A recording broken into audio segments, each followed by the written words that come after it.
Ferrand vous invite au cœur de l'histoire sur Europe 1.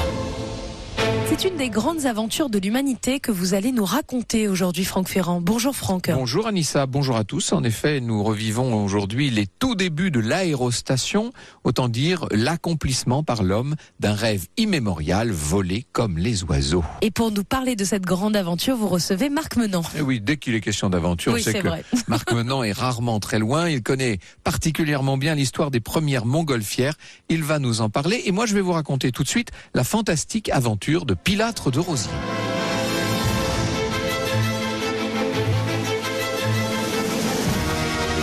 Au cœur de l'histoire sur Europe 1.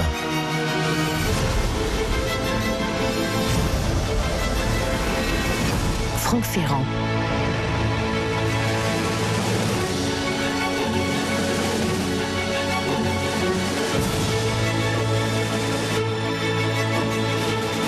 Vous avez forcément vu la scène un jour, représentée sur une gravure, généralement une gravure coloriée d'ailleurs. Cet événement a été un des plus marquants du siècle des Lumières. Il a eu Versailles pour cadre, comme il se doit.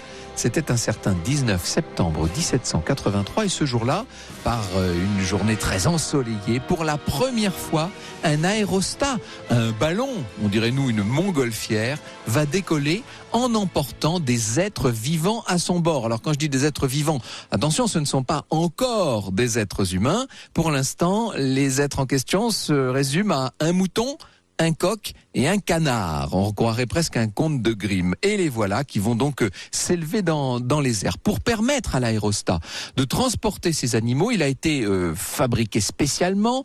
On a installé 2 cônes de 13 mètres de diamètre à sa base. L'appareil lui-même, le ballon si vous voulez, fait 24 mètres. Il est gigantesque, avec une contenance de 1000 mètres cubes. Et bien sûr, on l'a décoré pour la circonstance. Il est peint bleu azur, décoré de grandes guirlandes et avec les 2 ailes entrelacées, les ailes du roi Louis, bien entendu. Nous sommes sous le règne de Louis XVI et on est chez lui en plus, puisque, je vous l'ai dit, on est dans la cour d'honneur du château de Versailles. Je crois même qu'on est un peu plus près du château que ça, on doit être dans la cour royale, tout à fait exactement. Alors, un test a eu lieu d'abord sans les animaux, le 11 septembre, dans la cour de la manufacture de Réveillon à Paris, et l'essai a été concluant. Donc, le grand jour est venu, ce 19 septembre, jour de la présentation qui doit avoir lieu en présence du roi et de la reine et bien sûr de toute la cour. L'essai a été reporté parce que pendant la nuit, il y a eu une pluie violente qui avait complètement détrempé l'enveloppe. Elle s'est déchirée, elle était inutilisable et donc c'est 4 jours plus tard que l'on a permis à un autre ballon qui a été fabriqué. Il a fallu aller très vite. Ce ballon s'appelle le Réveillon justement. Il fait 13 mètres de diamètre, 18 mètres 5 de hauteur, donc un tout petit peu moins haut que le précédent, et il a été apporté à Versailles spécialement dans une voiture du garde-meuble royal. Et donc, le grand jour définitif, je vous ai dit tout à l'heure le 19, on est 4 jours plus tard, donc c'est le 23 septembre 1789 qu'a lieu l'essai.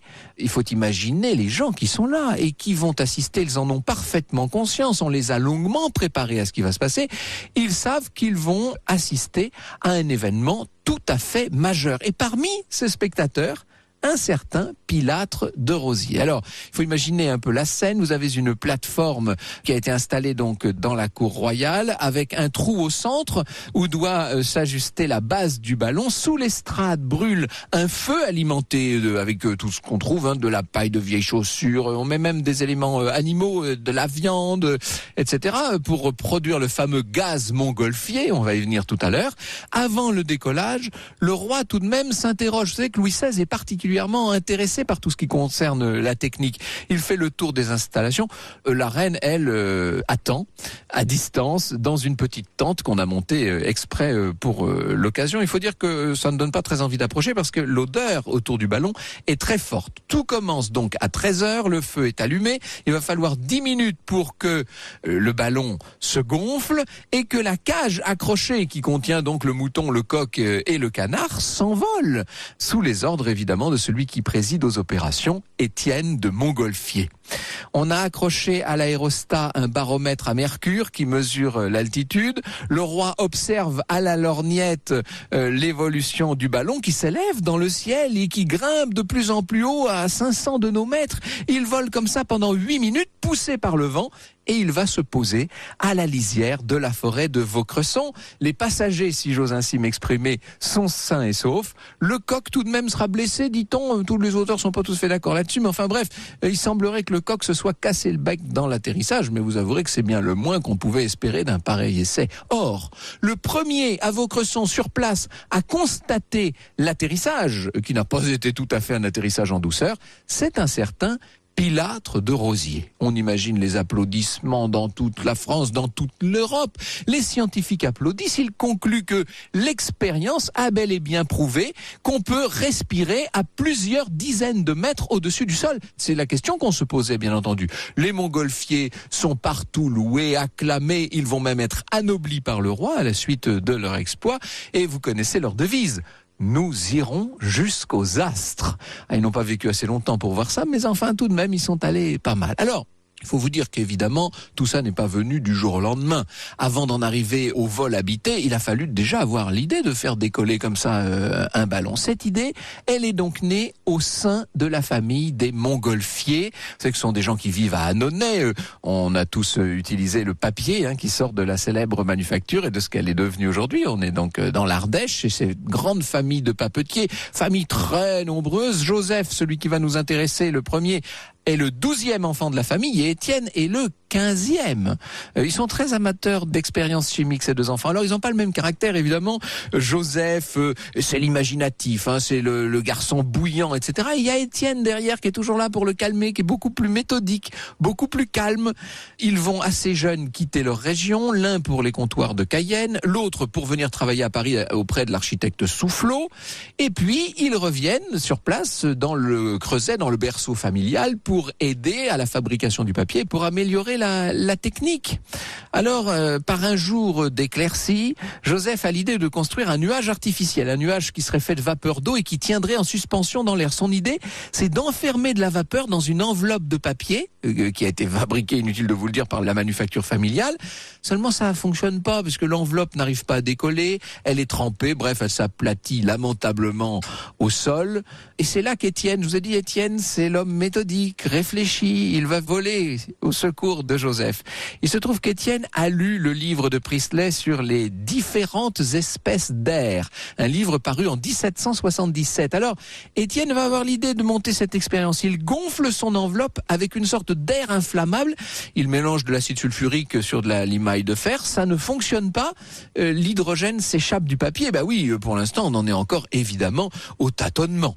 Alors, Joseph pense à un autre phénomène. Il est là en Avignon. On est en novembre 1782. Il est devant un feu, devant la cheminée, et il imagine une nouvelle expérience. Il met au point une sorte de cube de taffetas qu'il gonfle d'air chaud. Celui-ci va s'élever dans la pièce jusqu'au plafond. Sans attendre, il écrit à son frère, sur du beau papier montgolfier bien entendu: prépare promptement des provisions de taffetas et de cordage, et tu verras les choses les plus étonnantes du monde. Europe 1, au cœur de l'histoire. Franck Ferrand. Et nous vous retrouvons, Franck, pour la suite de votre récit consacré aujourd'hui aux montgolfières. Alors, retour à Annonay, dans la manufacture des frères montgolfiers. Nous sommes le 5 juin 1783, et là, les deux frères construisent une sorte de grand sac de toile de papier. Évidemment, ils ont tous les moyens pour le faire.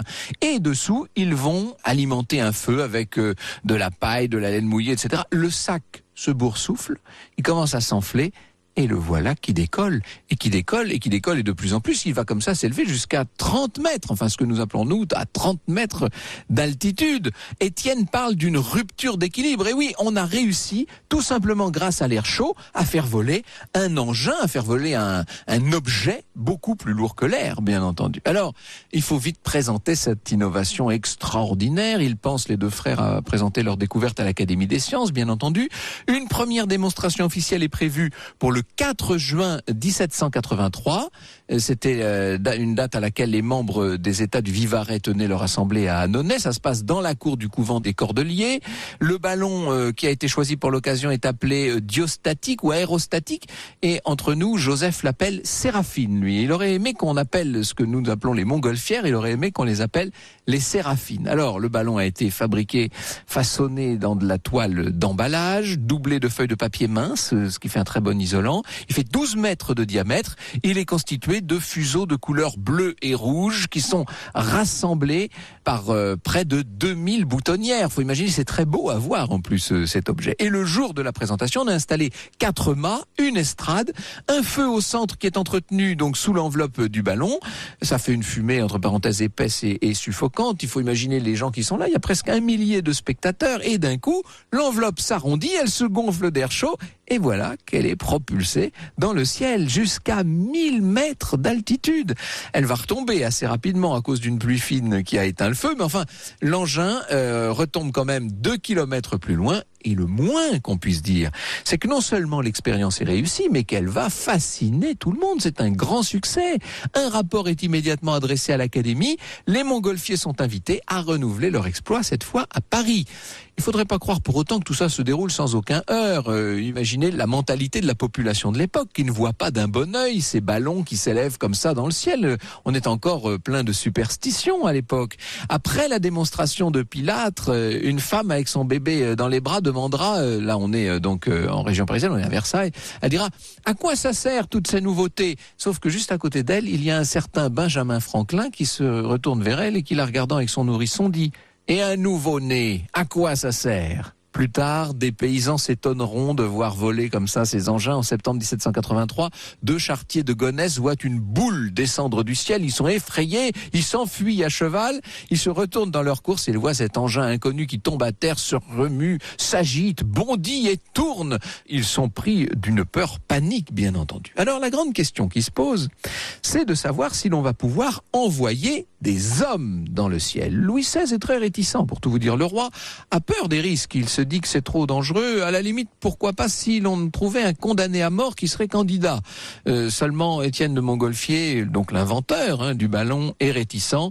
Il va préférer attendre et le premier qui va risquer ce vol, c'est celui dont nous allons parler avec Marc Menand dans un instant. Le premier homme à monter dans un aérostat, ce sera Pilâtre de Rosiers. On est là en novembre 1783. Rappelez-vous, Pilâtre avait assisté au premier vol en montgolfière, en premier vol en ballon habité, avec le coq là et le mouton.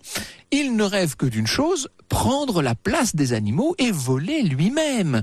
Alors, que fait-il ? Il a beaucoup de relations, etc. Il se présente à Étienne de Montgolfier et il essaie de le convaincre de l'aider à fabriquer une montgolfière capable de transporter un homme.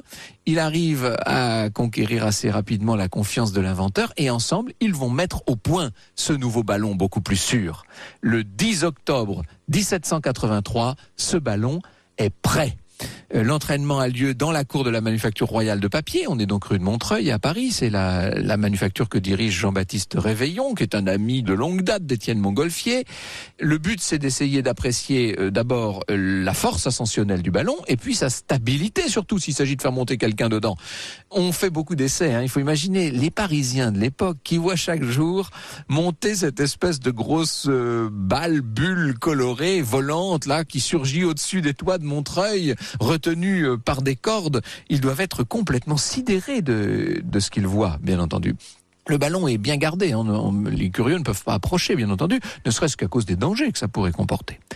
La grande première, c'est le 14 octobre de cette année 1783. Étienne de Montgolfier grimpe lui-même dans le ballon et il va monter dans les airs. C'est pas évident parce que maintenant, le réchaud est embarqué, bien entendu, pour faire voler le ballon. Et donc, il faut l'alimenter constamment avec de la paille, etc. C'est difficile. Montgolfier n'est pas le seul à monter d'ailleurs parce qu'un évêque qui s'appelle Monseigneur Dillon est également accueilli au cours d'une expérience. Le ballon est retenu captif, bien entendu. Chaque montée est un danger, disons-le. Un jour, le ballon risque de se déchirer. Il frôle un arbre. C'est Pilâtre de Rosiers qui est ce jour-là à la manœuvre. Il a la présence d'esprit de réactiver le feu pour reprendre un peu de hauteur. Mais tout le monde est bien conscient du danger. Même les admiratrices de Pilâtre de Rosiers, vous allez voir dans un instant qu'il en avait de nombreuses, tremblent pour lui, bien entendu. Et d'ailleurs, peu avant la fameuse grande expérience du 20 novembre 1783, il va recevoir un mystérieux paquet avec 2 pistolets. À quoi servent-ils ces pistolets ? Eh bien, ils vont permettre aux aéronautes de se suicider dans le cas où les choses tourneraient mal. Vous voyez un peu dans quel état d'esprit on se trouve. Pilâtre de Rosiers va donc être le premier homme à risquer le vol dans un aérostat. Il a réussi à obtenir maintenant le consentement du roi et après une demande à l'Académie qui avait été refusée, le roi finit par lever l'interdit. La date du décollage est prévue pour le 20 novembre 1783. Reste à trouver un terrain. C'est la princesse de Polignac, l'amie proche de Marie-Antoinette, vous savez, qui élève les enfants royaux dans le bon air de la campagne, au château de la Muette. C'est elle qui propose les pelouses du château parce que il y a là donc des prés, il y a la surface nécessaire, il y a des vignes, il y a des arbres qui permettent de couper le vent. Bref, l'endroit paraît parfait. On installe sur ces pelouses de la Muette 2 mâts, une estrade, un foyer, tout ça est monté pour l'occasion. Quand même, Pilâtre a une petite appréhension, c'est un casse-cou, mais jusqu'à un certain point. Et au savant Macaire qui lui demande jusqu'où il pourra aller, il répond « L'impossibilité de diriger cet appareil volumineux, le peu de densité ou de pesanteur atmosphérique rendent la machine absolument impraticable. Tout de même, monsieur Pilâtre de Rozier a prévu de se faire accompagner dans son vol par le major, le marquis d'Arlande, et il a d'ailleurs conseillé au marquis d'Arlande de prendre sa flûte à toutes fins utiles, des fois que là-haut, on s'ennuierait. Europe 1 au cœur de l'histoire. Franck Ferrand. C'est une émission pleine d'aventures aujourd'hui que vous nous réservez, Franck, avec ce récit consacré au tout début des Montgolfières. L'événement aurait dû entrer dans l'histoire à la date du 20 novembre 1783. Seulement ce jour-là, il y a des tornades, du vent, de la pluie. Bref, par sécurité, on va préférer différer d'un jour. Et c'est donc le 21 novembre 1783 que, devant Monseigneur le Dauphin, sur les pelouses de la Muette, le ballon emportant Pilâtre et d'Arlande va pouvoir donc décoller. Il faut imaginer toute la cour du Dauphin, tout le monde est là, les savants, les nobles dames, les seigneurs, enfin tout ce qu'il y a d'un peu important à Paris et à Versailles a accouru à la Muette, bien entendu. L'aérostat est haut de 21 mètres avec un diamètre de 13 mètres. Il pèse 800 kilos pour un volume de 2200 mètres cubes. L'enveloppe a été enduite à la détrempe, ignifugée par une peinture à base d'alun. La partie basse du ballon a été renforcée de taffetas de soie. Elle se termine par une sorte d'entonnoir auquel un réchaud métallique léger est suspendu. Il faut imaginer ensuite la galerie d'osier qui entoure tout le foyer pour les passagers. C'est de là qu'on va pouvoir alimenter le feu, en paille bien entendu.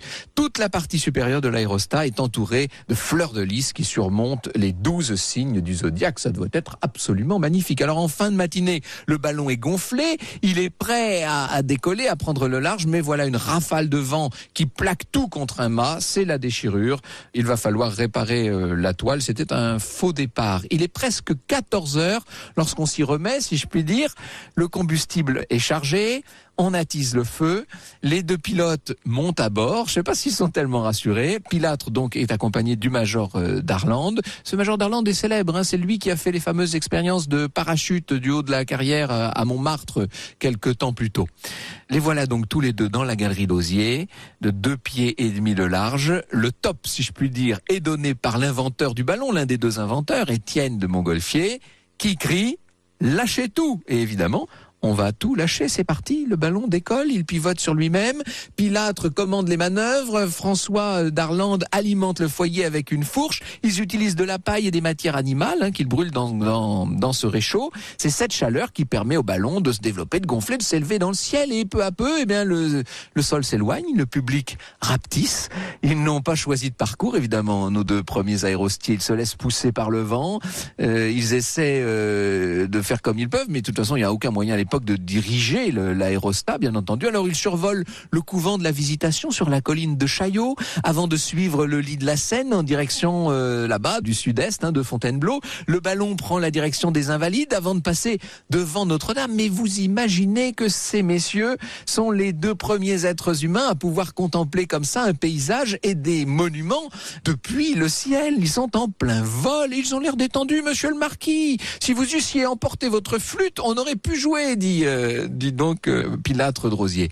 Ils vont finir leur vol après avoir franchi la barrière d'Italie, donc la porte du mur des fermiers généraux, qui est l'emplacement de l'actuelle place d'Italie.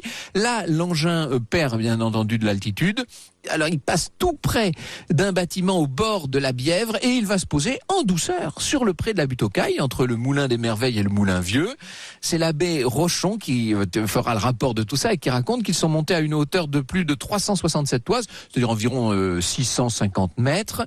Ils ont parcouru 7202 mètres, le tout en un peu plus de 17 minutes. Arrivés au sol, évidemment, ils sautent à terre parce qu'il ne faut pas oublier qu'à tout moment, la montgolfière pourrait prendre feu. C'est d'Arlande Darlande qui le premier met pied à terre et puis il aide Pilâtre à se dépêtrer parce qu'il faut vous dire que Pilâtre s'est pris dans la toile et que ça pourrait devenir très embêtant cette affaire. On les rejoint, inutile de vous dire qu'il y en a qui sont partis à cheval, à bride abattue pour aller au devant. On ne sait pas où ils allaient atterrir, donc on ne pouvait pas les attendre. Mais évidemment, on les rejoint. Il y a là des gens très importants, j'allais dire toute la cour à cheval, hein, le comte de Laval, le duc, la duchesse de Polignac, bien entendu.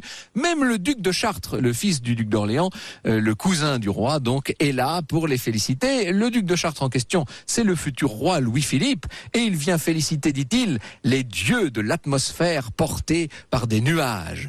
Au château de la Muette, les membres de l'Académie des sciences attendent. Alors, que s'est-il passé? Ils se sont écrasés? Sont-ils morts? Mais sont-ils en vie? Mais que se passe-t-il? Mais non, messieurs, ils sont en pleine forme, et Benjamin Franklin pourra écrire: il y a quelques mois, on aurait trouvé aussi impossible et ridicule l'idée de voir des sorcières s'élevant dans l'atmosphère sur un manche à balai que des savants montant dans l'air attachés à un sac de fumée.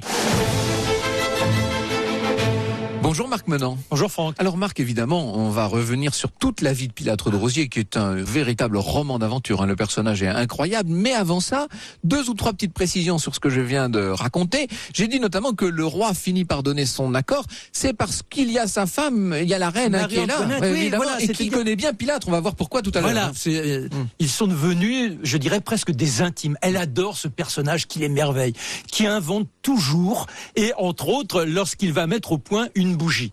Et lorsque lui s'autoproclame pilote, c'est-à-dire qu'il écrit dans le journal de Paris: je suis le seul à pouvoir prendre les commandes de cet engin. Mais il ne se contente pas de cette déclaration. En même temps, il écrit à l'Académie des sciences et il explique pourquoi, effectivement, ce rôle doit lui échoir. Et l'Académie veut rien savoir. Bah si, justement, à la limite, là, on entérine en quelque sorte. Ça va lui permettre.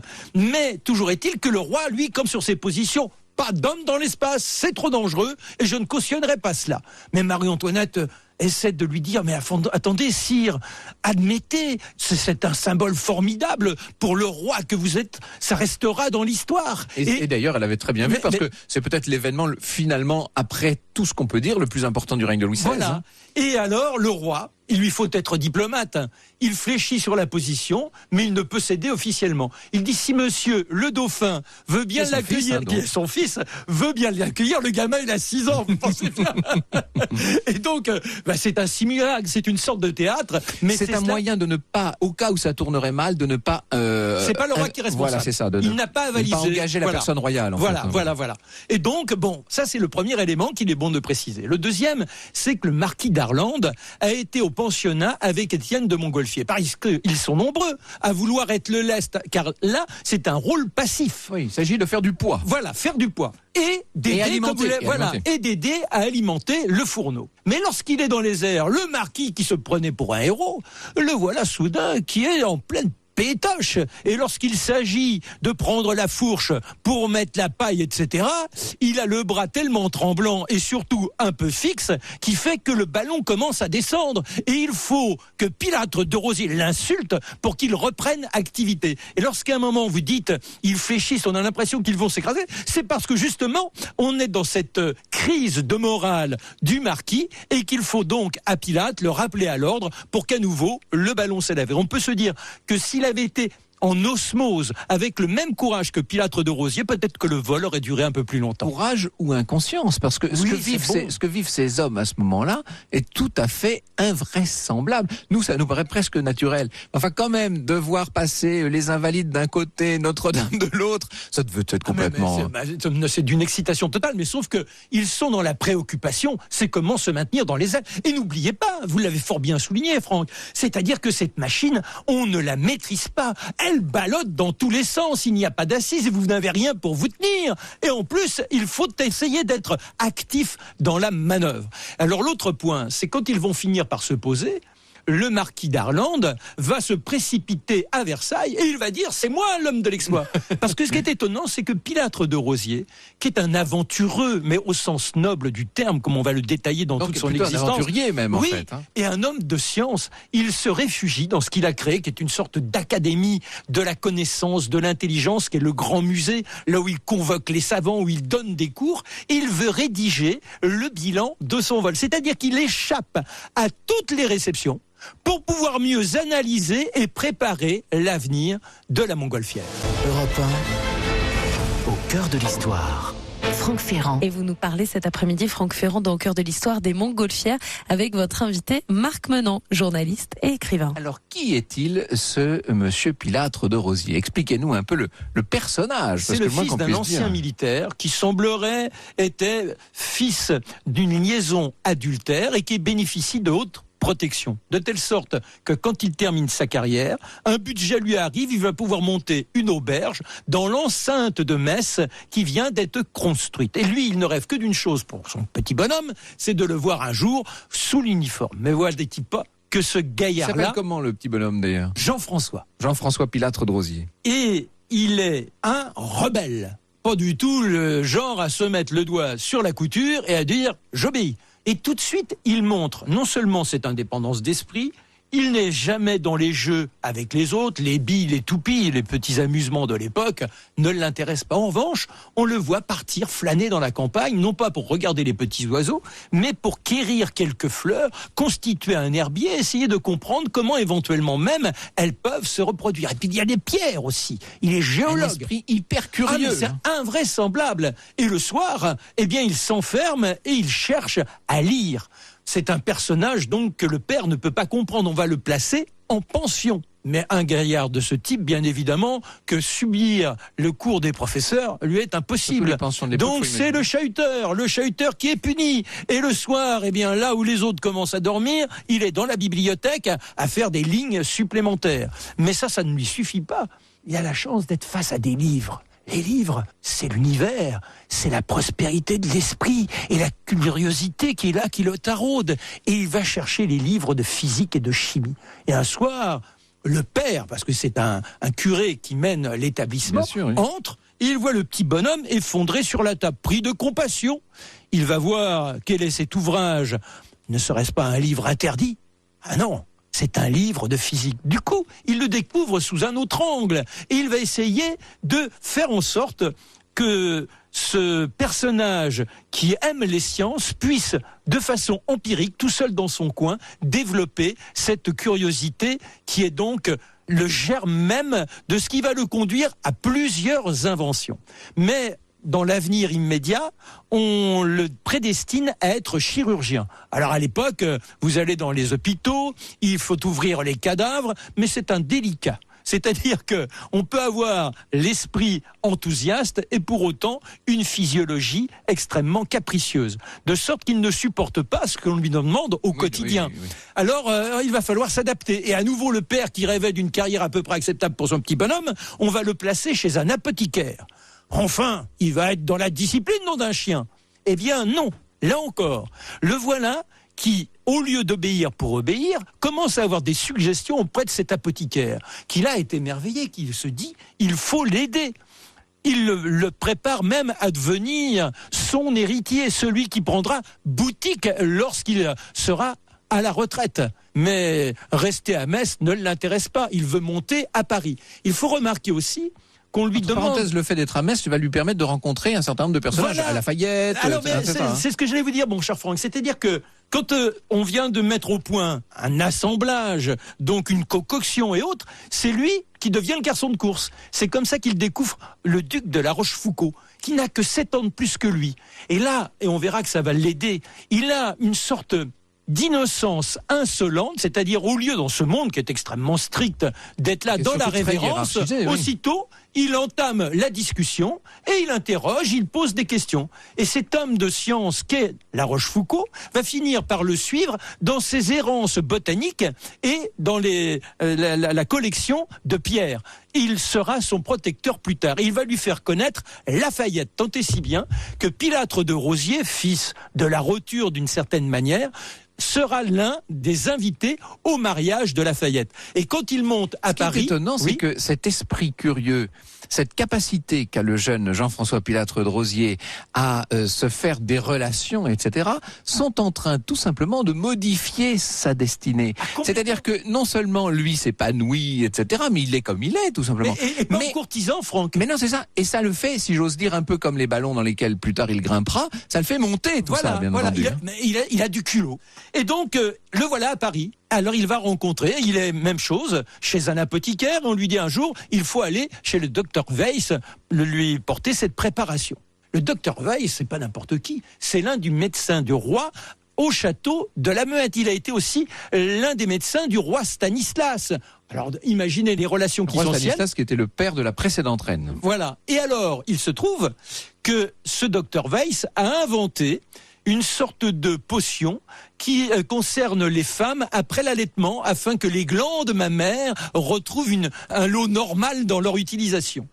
Donc, là encore, plutôt que de déposer simplement la petite potion magique qu'on lui a demandé de porter, il entre en conversation, il interpelle ce monsieur que l'on aborde qu'avec déférence, et l'homme, plutôt que de s'offusquer, est au contraire très en empathie avec lui. Ils vont passer la nuit ensemble et il va l'accueillir dans son laboratoire. D'ores et déjà, il le destine à devenir, pour le coup, son héritier chercheur. Quand vous dites qu'ils passent la nuit ensemble, c'est une nuit de conversation, bien entendu. Évidemment. Ils vont faire des inventions, hein. C'est là qu'on va pas entrer dans tout le détail. Voilà, mais alors il lui assure une rente, ce qui va lui permettre soudain d'apparaître en noblesse lorsqu'il va dans les soirées. En habit et tout ça. Mais sauf que dans les soirées, il n'y reste pas, pour deux raisons. Parce qu'il préfère être à l'étude. Et puis par ailleurs, je vous l'ai dit tout à l'heure, il est d'une santé fragile, tellement fragile qu'il est végétarien. Il s'impose ce régime tout seul parce que il y a comme ça que ses intestins restent calmes. Et le voilà donc qui surprend tout le monde, et il est amoureux de Madame Weiss. Mais bien évidemment, pas question de tromper celui qui lui apporte tant. Et on lui propose en plus, on lui suggère que la main de la jeune fille de la famille se lui est promise, et celle-ci est en pamoison devant le beau Jean-François, mais elle n'est pas la seule. Et ce gaillard-là, entre deux études, mais c'est incroyable. À Paris, mais aussi à Versailles, et on va sauter quelques mois, si je puis dire. Ce qui est incroyable, c'est qu'il est remarqué par la propre belle-sœur du roi, la comtesse de Provence, celle qu'on appelle Madame à la cour. Oui, mais ça, c'est grâce à Madame Weiss. Quand Monsieur Weiss décède, aussitôt elle le prend sous sa protection. Là, il lui dit, mais madame, je vous aime. Elle lui dit, oublions cela. Vivez tel que mon mari l'a envisagé, en savant. Et il vous faut une situation. J'ai des relations, et quelque temps après, elle lui dit, vous allez être nommé valet de Madame la comtesse de Provence. Le voilà valet. Alors aujourd'hui, on dit, c'est pas un titre très prestigieux. Mais, alors que ça anoblit, ça lui vaut l'épée, etc. Il va se retrouver à côté de cette femme qui est boudée par son mari, et pour autant, on lui prêtera une relation avec elle, voilà. Mais le comte de Provence va s'enticher de ce gamin. Le frère de Louis XVI, le futur Louis XVIII. Complètement. Il s'entiche de ce gamin. Il fait tout pour qu'il puisse s'exprimer. De là, la prospérité de l'esprit joue. Il va inventer un procédé pour le phosphore. Il va inventer un masque à gaz. Passons sur les détails. Il invente la fameuse bougie dont je vous ai parlé tout à l'heure, avec une mèche. Et alors, dans les soirées, les aristocrates le convoquent. Montrez-nous encore, monsieur Pilâtre de Rosiers. Tout à l'heure, vous disiez qu'il avait les faveurs de Marie-Antoinette. C'est comme ça que c'est venu, évidemment, voilà. Parce que c'est le même cercle, évidemment. Et chaque soir, presque, elle lui demande pour de nouveaux invités d'agir. Et lorsqu'il réussit l'exploit du premier vol, elle est toute heureuse d'avoir été sa complice. Mais quand on a la bénédiction de personnes aussi puissantes, de temps en temps, il faut des réciprocités. Et il se trouve que, tout le monde le sait, Marie-Antoinette a cette relation de cœur, peut-être de chair, je ne sais. Apparemment, c'est plus des deux. Ami de cœur, voilà. Ça, c'est sûr. Avec Fersen. Avec Fersen, le bel étranger. Suédois, oui. Voilà. Et le roi de Suède va venir à Paris. Et pour essayer de briller et de montrer à cet amant tout l'amour qui est le sien, elle veut lui organiser un vol. Elle prend le prétexte de la visite du roi Gustave III pour qu'un nouveau vol avec Pilâtre de Rosiers ait lieu. Mais il se trouve que le ballon qui est à disposition chez Réveillon est un ballon sur lequel Étienne de Montgolfier a préparé d'autres intentions, en quelque sorte. Europe 1 au cœur de l'histoire. Franck Ferrand. Et vous nous parlez cet après-midi, Franck Ferrand, dans le cœur de l'histoire des Montgolfières, avec votre invité Marc Menant, journaliste et écrivain. Et alors, ce qu'il va falloir dire, et on y vient dans un instant, c'est que Montgolfier, avec son pilote, si je puis dire, Pilâtre de Rosiers, n'est pas le seul. Il y a des concurrents dans cette histoire, c'est-à-dire qu'il y a d'autres aérostiers dès cette époque. Ah bah oui, mais disons que ça s'est joué à peu de choses. Un physicien parisien qui s'appelle Jacques Charles. Jacques Charles. Alors lui, sa conception du ballon n'est pas du tout avec l'air chaud, mais avec l'hydrogène. Ce qui est beaucoup plus dangereux, mais qui permet potentiellement, tout du moins dans sa théorie, de plus grandes performances. Et ça va vite s'avérer. Et ce Charles, bien évidemment, voulait être le premier dans les airs, lui aussi. Sauf qu'il ne bénéficiait pas de la protection de Marie-Antoinette. Et donc, il lui faut voir partir le ballon de Montgolfier et ensuite, pour autant, en tirer bénéfice en demandant l'autorisation d'un autre vol qui va avoir lieu au Champ de Mars. Et là, toute la foule parisienne qui vient s'enthousiasmer. Et à bord, en pilote, un dénommé Blanchard. Et ce Blanchard n'est pas un scientifique comme l'est Pilâtre de Rosiers. Il faut savoir aussi que Pilâtre de Rosiers, dans tout ce qu'il a généré jusque-là, a eu cette bonne idée qui est le fruit de sa passion, de ce débordement de science qui bouillonne en son esprit. Il a créé le musée. C'est l'endroit où il veut convoquer tous ceux qui sont des inventeurs, des savants. Oui. Voilà, c'est l'Académie des sciences. Si je puis dire. Voilà, complètement. Et ce qui lui vaut donc d'être d'autant plus en place vis-à-vis de tout le cercle de l'intelligence qui gouverne Paris à cette époque-là. N'oublions pas cette époque d'effervescence incroyable. Oui, mais il y a une autre très grande puissance en Europe à l'époque, c'est l'Angleterre, plus jeune puissance commerciale en tout cas.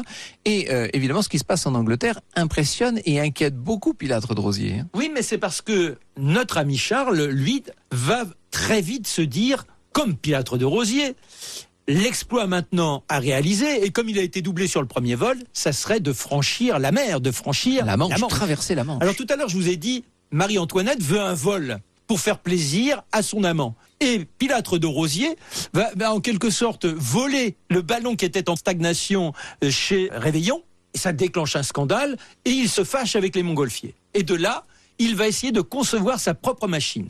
Et il se dit, plutôt que d'avoir uniquement ce ballon à air chaud, eh bien, si je le combinais avec une partie hydrogène. Il invente une machine exceptionnelle. Et là, il y a l'un des ministres, Calonne, qui l'appelle et qui lui dit, il faut, pour l'honneur du roi, que vous soyez le premier, puisqu'il l'a clamé, je veux faire la Manche, faut que vous soyez le premier, voici les crédits. Je veux traverser la Manche, voilà. En l'occurrence, oui. Allez-y, voilà l'argent, mais il faut surtout que vous soyez donc dans la tentative bien avant notre ami Charles, qui lui est sous la protection du duc de Chartres. Et là, il y a une sorte de concurrence, parce que ça voudrait dire que le roi est doublé, et Charles va s'exiler en Angleterre. Il n'est pas idiot. Les courants sont plus porteurs quand on part d'Angleterre pour venir vers la France. Oui, et que l'inverse. Voilà. Et alors, notre Pilâtre de Rosiers, avec sa machine rutilante sur laquelle il a énormément travaillé, c'est également l'enseignement de tous les vols qui ont été les siens. Il a noté comment, en jouant sur les dépressions, le ballon commence à être dirigeable, comment on peut donner une stabilité à la nacelle. Bref, il est fier. Il est certain maintenant d'avoir franchi un seuil qui donne un espoir d'une machine où l'homme possède véritablement la capacité d'être un oiseau et non pas aller au gré du vent. Mais de son côté, le Charles, il est quand même extrêmement productif et il trouve un protecteur en Angleterre qui sera son passager. Et les voilà chacun de son côté. Mais la météo n'est pas favorable en France. Et il attend là à Calais, notre ami Pilâtre de Rosiers. Ça nous rappelle ce qui va se passer un peu plus de 100 ans plus tard avec les avions. Exactement, exactement. Avec la Tam, Blériot et tout ça. Et alors il peste et il se dit, mais qu'est-ce qui se passe de l'autre côté ? Il est tellement inquiet qu'il finit par prendre un bateau. Et là, il est malade comme il n'est pas permis parce que la Manche est démontée. Et il va chez ce duc de Geoffrey qui va être le passager de Blanchard. Et il tombe en pamoison pour la première fois de façon sérieuse devant une petite Esther qui n'a que 17 ans. Et il lui déclare l'amour. Apparemment, le coup de foudre est réciproque. Il ne pense presque plus qu'à ça. Mais bon, ça lui fait oublier ce tracas de voir le Blanchard décoller avant lui. Mais il lui faut repartir maintenant de l'autre côté. Et la compétition entre les deux équipages. Mais le surlendemain, il apprend que s'est posé Blanchard. Qui a bien traversé la Manche. On est le 7 janvier 1785. Et là, c'est l'effondrement, la fin du rêve mirifique d'avoir été à la fois le premier homme dans les airs, le premier à être au-dessus de la mer. C'est fini. Et alors là, il est presque beau joueur. Il dit, alors, c'est trop tard. À quoi bon ? Il y a sans doute d'autres choses à imaginer. Et il veut renoncer. Mais Calonne lui dit, attendez, mon petit bonhomme. Vous m'avez promis, vous avez vu l'argent que je vous ai donné et vous voudriez comme ça maintenant laisser l'affaire. Il n'en est point question. Il faut redorer le prestige du roi. C'est lui votre protecteur. Et il le force. Et le voilà à nouveau en attente, avec une météo, bien évidemment, cette machine qu'il a inventée, elle est exposée à toutes les intempéries. Alors, lorsque soudain on commence à envisager, on n'a pas les prévisions météorologiques d'aujourd'hui, on a l'impression que ça va s'améliorer, on fait gonfler le ballon, il brûle, on en regonfle un d'autres, et à la fin, c'est une sorte de machine de bombe rapiécée, volante, oui. voilà, qui est là, prête à partir. Et quand on se dit qu'il est temps d'y aller, il y a un jeune noble qui se précipite et qui lui dit « Prenez-moi avec vous, s'il vous plaît, je veux être de cette grande aventure. » Et lui dit « Vous m'en remercierez, restez en dehors de la nacelle, je pense que c'est pas la bonne aventure. » Et là, la foule est là. Il faut y aller, il y a le vent. On y va comme c'est presque une marche au supplice. Là, oui, on a l'impression. Et on alors, est le 15 juin 1785. Et il faut savoir qu'il a rédigé son testament. Vous vous rendez compte, cet homme qui a été le premier à monter dans l'espace, qu'il l'a fait, je dirais, avec dans une les confiance. airs, en tout cas. Voilà. Il l'a fait dans une confiance absolue, ne prenant pas ce type de précaution. Il n'a que 31 ans. Et voilà qu'il rédige un testament. La machine monte, la foule exulte, le ballon qui est là, mais soudain on a l'impression qu'il vrille un peu, il chancelle, il descend. Ah mais, oh joie, il remonte. Et puis, malheureusement, le mouvement inverse. Et là, c'est pas qu'il descend, c'est qu'il chute. Il va falloir essayer de le retrouver. On se dit qu'avec miracle, pourquoi pas. On a vu le ballon s'effondrer. Hein, oui, je dis, c'est vraiment la chute comme une pierre. 27 minutes après l'envol. Voilà. Et lorsqu'on arrive sur place, eh bien, on ne peut que constater que Pilâtre de Rosiers et son jeune physicien qui s'appelait Romain, voilà, sont morts. Ce jeune garçon qui a fait rêver le siècle, qui a donné à l'homme l'espoir né avec Icare, que cet espoir pouvait vraiment être une réalité. Mais comme Icare, il s'y est un peu brûlé les ailes. C'est vrai aussi. Je me permets de vous rappeler que vous m'aviez promis un petit scoop, Marc, au début. Eh oui, c'est que dans tout cela, on est dans le cocorico, les montgolfiers, Pilâtre de Rosiers, le concurrent est encore un Français, et puis l'autre pilote, donc Charles, et l'autre pilote Blanchard. Et si ce n'était pas tout à fait la réalité? S'il n'y avait pas eu un vol avant ces gens-là, oh non, pas un vol humain, ça se serait su, mais simplement le vol d'un ballon. Eh bien oui, on a retrouvé un document datant de 1709 au Portugal, devant le roi, un dénommé Gusmão, G-U-S, Gusmão, on dit. Hein. Voilà, oui.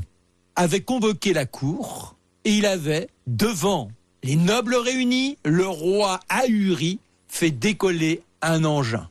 Mais c'était tellement invraisemblable qu'il a disparu, car on l'a considéré comme étant porteur des pires sorcelleries. Vous voulez que je vous dise, Marc, vous avez fait décoller cette émission. Merci beaucoup. Europe 1, au cœur de l'histoire. Retour aux origines. Alors, le retour aux origines d'aujourd'hui a été proposé par un auditeur. Franck, vous répondez à la question de Guillaume, qui voudrait savoir pourquoi on utilise le degré Fahrenheit plutôt que le degré Celsius pour rendre compte de la température aux États-Unis. Oui, la question de Guillaume nous ramène à Galilée. Vous savez, on est en 1592 quand le fameux astronome, avec l'aide de son ami Sanctorius, va mettre au point le thermoscope, qui est un instrument qui sert à déceler les variations de température. Et puis, en 1654, à Florence, est inventé le premier véritable thermomètre. À partir du début du XVIIIe siècle, on va tenter de perfectionner encore la mesure de la température en proposant les premières échelles. Et voilà, nous y arrivons. En 1724, c'est un physicien allemand. Il s'appelle Fahrenheit. C'est lui, il est déjà l'inventeur depuis quelques années du thermomètre au mercure. Eh bien, c'est lui qui va proposer l'échelle des températures qui porte son nom, hein, l'échelle Fahrenheit. Or, en 1730, le français Réaumur est le premier à proposer une échelle qui tient compte du point de congélation et du point d'ébullition de l'eau. C'est plus rationnel, si vous voulez. Certains diraient c'est plus français. Cette idée-là, elle sera reprise en 1742 par un savant suédois qui s'appelle Anders Celsius. C'est lui qui va mettre au point la deuxième échelle, la fameuse échelle centésimale de 0 à 100, avec pour référence donc le passage de l'eau de l'état liquide à l'état solide. Fait surprenant quand même, on retiendra qu'à l'origine, l'échelle Celsius était inversée par rapport à celle que nous connaissons aujourd'hui. Le 0, c'était le point d'ébullition de l'eau, tandis que le degré 100 marquait son point de congélation. Finalement, on a fait faire au thermomètre, on va dire, la grande culbute, et c'est bien entendu l'inverse qui est vrai aujourd'hui. Alors, la France a donc été pionnière dans ces questions. Les travaux scientifiques de la Révolution vont d'aboutir à l'adoption d'un système d'unité décimale. Et en 1794, eh bien, la France adopte l'échelle de Celsius. Et depuis, chez nous, et c'est à la différence d'un certain nombre d'autres pays, et notamment des États-Unis dont nous parlait Guillaume, eh bien, chez nous, on mesure la température sur une échelle en degrés Celsius. Merci beaucoup Anissa, vous serez bien là demain en direct à 14h sur Europe 1. Toujours à vos côtés, Franck, pour une émission consacrée à l'accord secret de Baden-Baden. À demain.